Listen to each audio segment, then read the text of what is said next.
Hi, my name is Jason with Foxfury Lighting, and today I'm here to talk to you about some of the mounting options available for our Rugo and Rugo 2 drone and camera lights. For the DJI Inspire and Matrice series drones, we have our handlebar mount.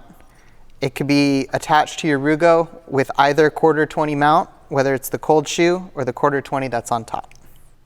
Once you have your handlebar drone mount attached to your Rugo or Rugo 2, you're ready to go ahead and attach it to your drone.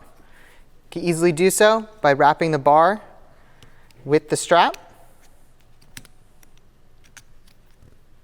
Insert the strap into the slot on the mount and go ahead and pull it tight from the other side.